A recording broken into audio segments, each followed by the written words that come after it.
Emily Thompson sat on her narrow bed in her small flat in Manchester, staring at the open suitcase before her.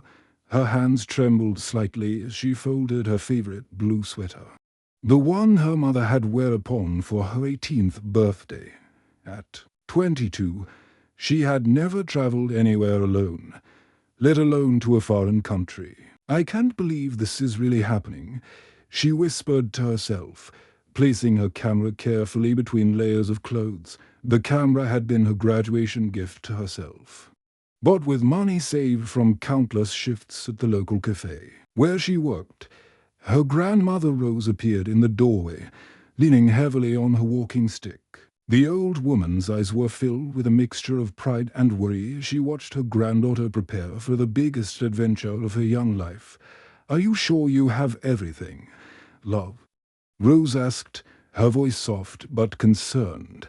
She had raised Emily after her parents died in a car accident when Emily was just 15. The bond between them was stronger than most mothers and daughters. Emily turned and smiled at the woman who had been her rock for so many years. "Everything important is right here, Nan," she said, holding up a small leather wallet that had belonged to her grandfather. Inside was all the money she had saved over the past year, nearly £2,000 from her part-time job, plus her bank cards and identification, and this, Emily added, pulling out a folded piece of paper from the wallet. "Your lucky letter." Rose had written the note just that morning, her shaky handwriting spelling out words of love and encouragement. "Trust your heart, dear one. It will always guide you home," the note read. Emily had read it at least 20 times already, each time feeling a warm glow spread through her chest. The next morning came too quickly. Emily barely slept, her mind racing with excitement and nervousness. She had dreamed of visiting Europe since she was a little girl, looking at pictures in travel magazines and imagining herself walking through ancient streets and eating pasta in small Italian restaurants. The taxi ride to the airport felt like a dream. Emily pressed her face against the window, watching the familiar streets of Manchester disappear behind her. In her backpack, she carried everything she thought she might need. Her laptop for staying in touch with Rose, her camera for capturing memories, and a small first aid kit her grandmother had insisted she pack. When Emily stepped into the airport terminal, her breath caught in her throat. The building was enormous, with high ceilings and glass walls that seemed to stretch forever. Hundreds of people moved in every direction, pulling wheeled suitcases and carrying coffee cups. The sound was overwhelming, announcements echoing from speakers, children crying, adults talking in dozens of different languages. Emily had never seen so many people in one place. She felt very small and very young as she looked around, trying to find the check-in counter for her airline. Her backpack suddenly felt incredibly heavy, weighed down by all her belongings and the responsibility of taking care of herself in a foreign country. She joined the long line for security, clutching her purse tightly against her body. Emily had heard stories about pickpockets in busy places, but looking round at all the well-dressed travellers, she felt silly for being so worried. This was England, after all. Everyone looked so proper and polite in their business suits and nice coats. The line moved slowly, and Emily found herself growing more nervous with each step. She had never been through airport security before, and she worried about doing something wrong or holding up the line. Her palms were sweating as she gripped the straps of her purse behind her. A man in an expensive-looking suit noticed her obvious anxiety. He was probably in his 40s, with grey hair and kind eyes. When he smiled at her, Emily felt some of her nervousness melt away. "First time flying alone?" he asked, his voice warm and friendly. He spoke with a posh accent that made Emily think of television shows about wealthy families. Emily nodded, grateful that someone had noticed her distress. "Is it that obvious?" she asked, feeling embarrassed but also relieved to have someone to talk to. "Not at all," the man said with a gentle laugh. "I remember my first solo trip. Absolutely terrifying, but also the most exciting thing I had ever done. You'll love it." Emily smiled back at him, feeling thankful for his kindness. She had no way of knowing that this friendly conversation would change everything about her trip, and that the man's warm smile hid intentions that were far from kind. The security checkpoint looked like a battlefield to Emily's nervous eyes. Plastic bins were scattered everywhere, and people were rushing to remove their shoes, belts, and jackets. The loud beeping of metal detectors mixed with the shouting of security guards created a wall of sound that made Emily's head spin. Emily stood in line, watching other travelers move through the process with practiced ease. When her turn came, she felt like everyone was watching her fumble with her belongings. Her hands shook as she tried to remove her laptop from her backpack while balancing her purse and jacket. "Take off your shoes, please," a security guard called. Out impatiently, Emily bent down to untie her sneakers, and that's when everything started going wrong. Her purse slipped from her shoulder, and she nearly dropped her laptop trying to catch it. The plastic bins were sliding round on the metal rollers, and she couldn't figure out which items went where. "Here, let me help you with that," came a familiar voice. Emily looked up to see the same well-dressed man from the queue. His kind smile was exactly what she needed in that moment of panic. Without thinking, she handed him her purse while she struggled with her shoelaces. "Oh, thank you so much," Emily said, feeling a wave of relief wash over her. "I'm making such a mess of this. Don't worry about it," the man said smoothly, holding her purse while she placed her shoes in a plastic bin. "Everyone's nervous there. First time. You're doing fine." The man helped her organize her belongings into the correct bins, and Emily felt grateful for his patience in all the confusion of X-ray machines and metal detectors. She was just happy to have someone looking out for her. When they both made it through security, the man gave her a friendly wave and disappeared into the crowd. Emily found her gate and chose a seat in a quiet corner of the boarding area. The departure board showed that her flight was delayed by 2 hours, which meant she had plenty of time to wait. She felt exhausted from waking up at 4 in the morning, and the stress of navigating the airport had drained what little energy she had left. The uncomfortable plastic chair felt like a bed to her tired body. Emily's eyes grew heavy as she watched other passengers reading books and checking their phones. Her purse hung loosely from her shoulder, and she told herself she would just rest her eyes for a few minutes. Just a quick nap, she whispered to herself. Letting her eyelids close, the noise of the airport faded into background buzz as Emily drifted off to sleep. She dreamed of walking through cobblestone streets in Rome, eating gelato and taking pictures of ancient buildings. In her dream, her grandmother Rose was with her, pointing out interesting details and laughing at Emily's attempts to speak Italian. An hour later, Emily woke up with a start. Something felt wrong, though she couldn't put her finger on what it was. Her neck was stiff from sleeping in the awkward position, and her mouth felt dry. She looked round the boarding area, trying to remember where she was. Then the feeling hit her like a cold wave. Her purse felt different against her shoulder, lighter. Much lighter. Emily's heart began to race as she reached for her purse with trembling hands. It was still there, hanging from her shoulder exactly where she had left it. But when she opened it, the blood drained from her face. Her wallet was gone. With shaking fingers, Emily searched through every pocket and compartment of her purse.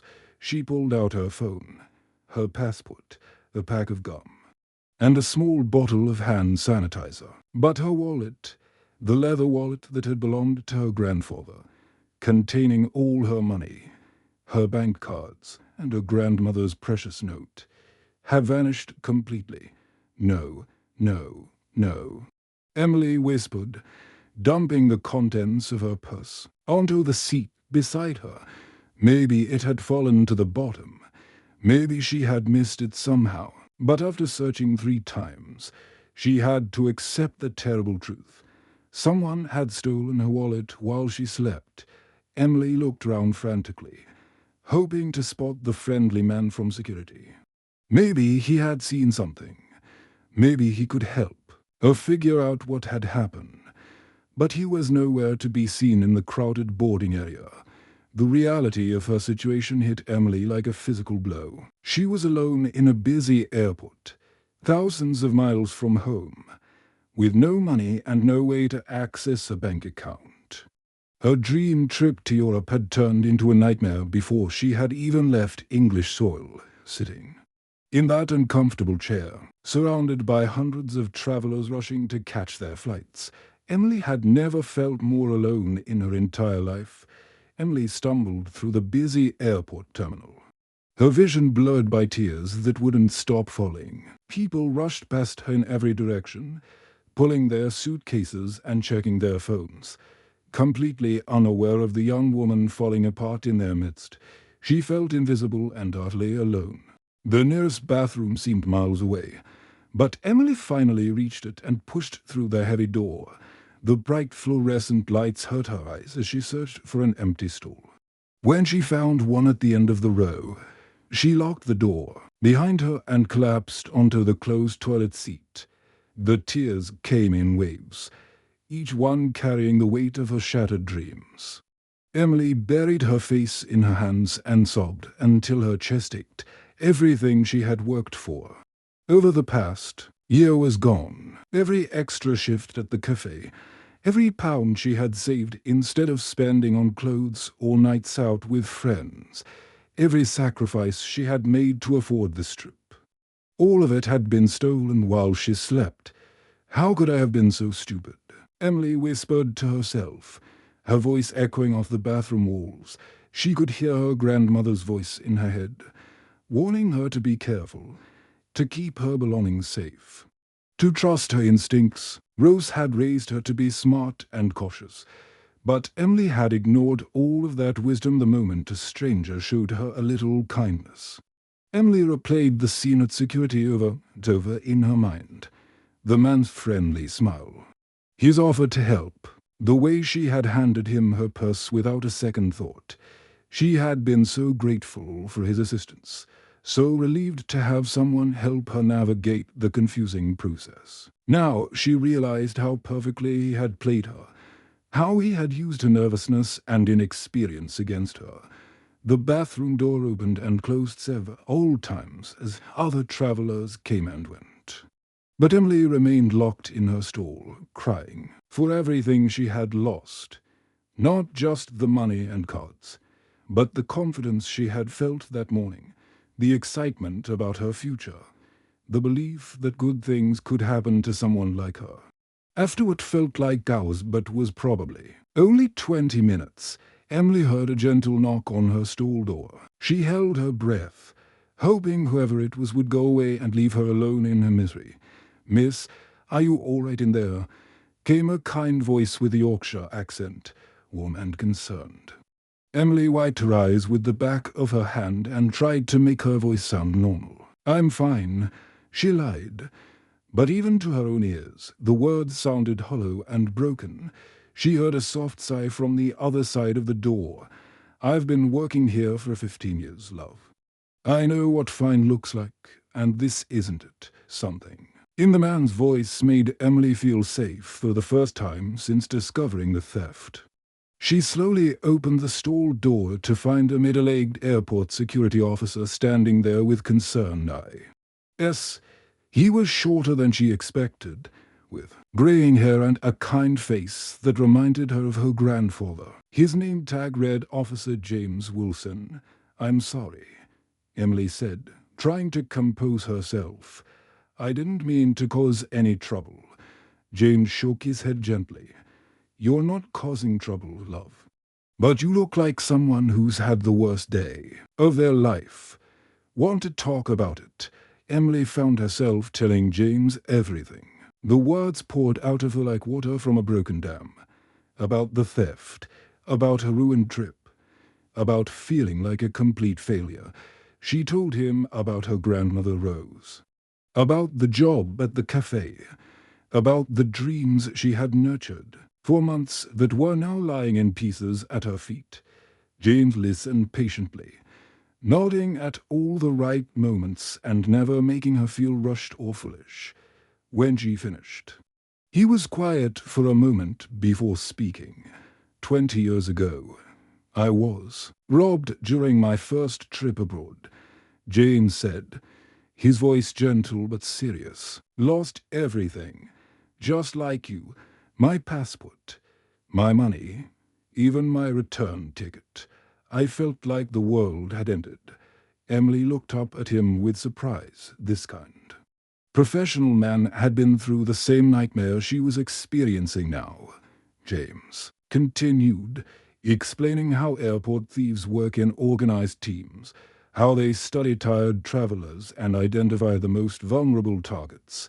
They use kindness as a weapon, he said.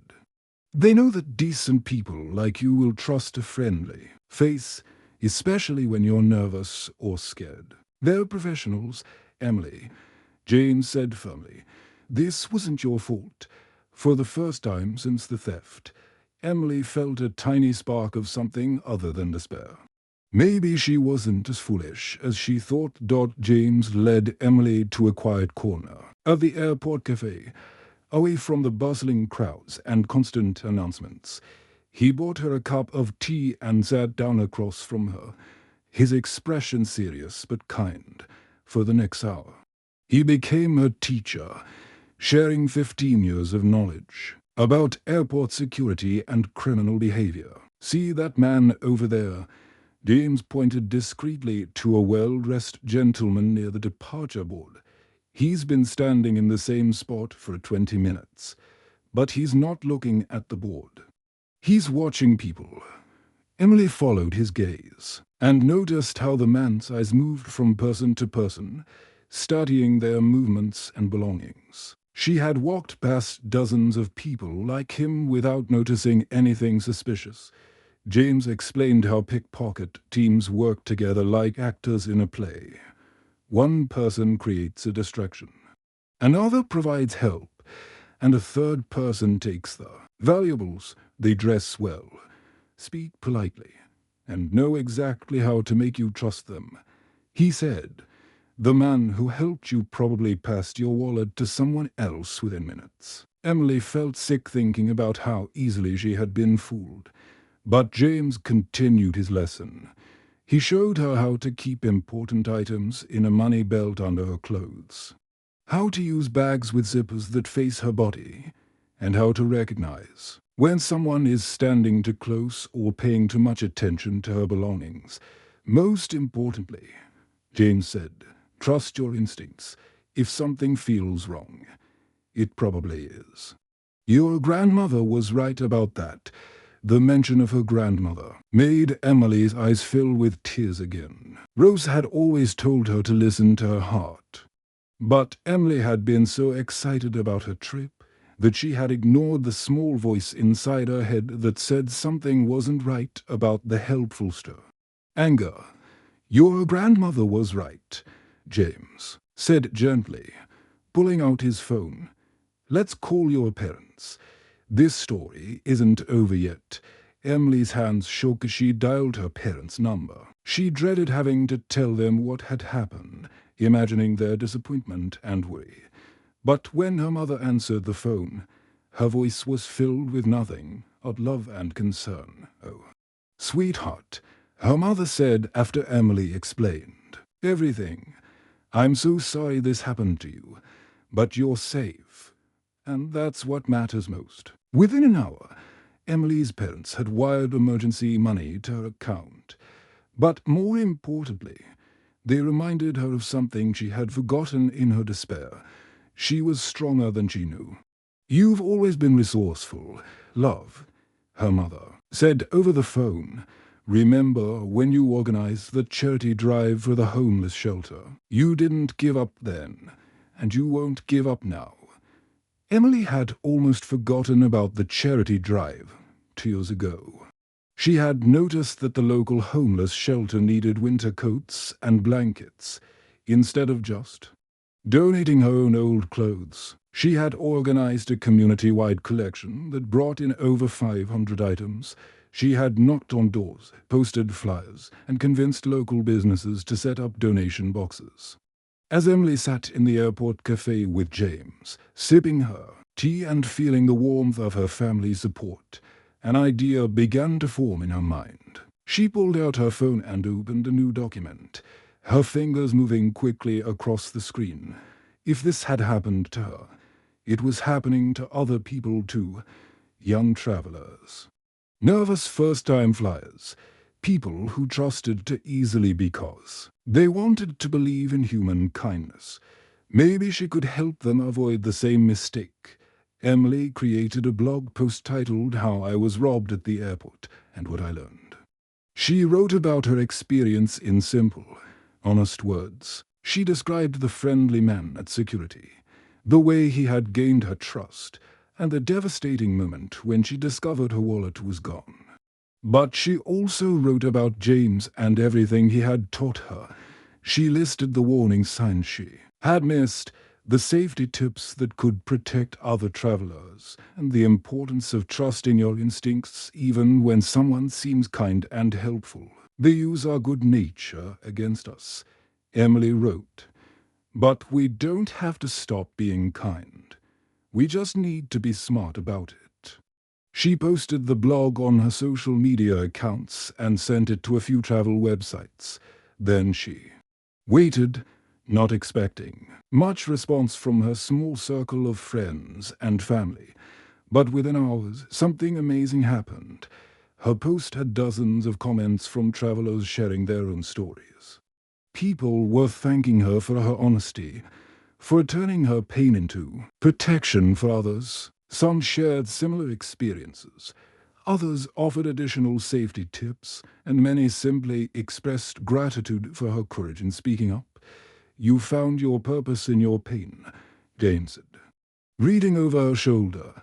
"That's the mark of a true survivor." Emily realized that her grandmother's note had been right. Her heart was guiding her home, just not in the way she had expected. 6 months later, Emily stood in the same airport terminal where her world had fallen apart. But this time, everything was different. She carried herself with a confidence that hadn't been there before, her shoulders straight and her eyes alert but calm. The same crowds rushed round her. The same announcements echoed from the speakers, but Emily no longer felt overwhelmed by the chaos. Her travel safety blog had grown beyond anything she had imagined. What started as a single post about her terrible experience had become a resource for thousands of travelers around the world. Airlines had contacted her for advice. Security experts had shared her articles, and she had even been invited to speak at travel conferences. More importantly, Emily had partnered with airport security teams to create awareness campaigns. James Wilson had become not just a friend, but her mentor in helping other travelers stay safe. Together, they had developed simple guides that were now displayed in airports across the country. Today, Emily was finally taking her rescheduled trip to Europe. She had saved up the money again, working extra shifts at the cafe and earning some income from her blog. But this time, she was traveling as a completely different person. Confident, aware, and prepared. As she waited for her flight to be called, Emily noticed a young man about her age standing near the departure gate. He looked exactly like she had 6 months ago, nervous, overwhelmed, and clearly flying alone for the first time. His backpack was stuffed full, and he kept checking his phone as if he wasn't sure he was in the right place. Emily watched as a well-dressed woman in her 40s approached the young man. The woman's smile was friendly and her voice was sweet as she offered to help him with his heavy bags. She gestured toward a nearby seating area, suggesting they sit down so he could rest. Emily's heart began to race as she recognized the setup. It was exactly the same technique that had been used on her. The kind stranger, the helpful offer, the suggestion to move to a quieter area where the theft could happen without witnesses. Without hesitation, Emily walked over to the young man. She had learned to trust her instincts, and every instinct was telling her that this traveler was about to become a victim. "Excuse me," Emily said to the young man with a warm but urgent smile. "I'm Emily. I couldn't help but notice you look a bit lost. First time flying alone." The young man looked relieved to have someone his own age talking to him. "I'm Thomas," he said gratefully. "And yes, it's all a bit overwhelming. I've never been in such a big airport before." Emily gently touched his arm and guided him away from the suspicious woman, who had stepped back when Emily approached. "Let's walk over here," Emily said casually.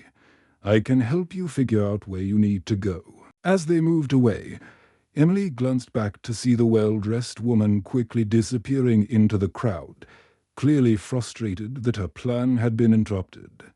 Thomas didn't notice, but Emily felt a surge of satisfaction knowing she had prevented a crime.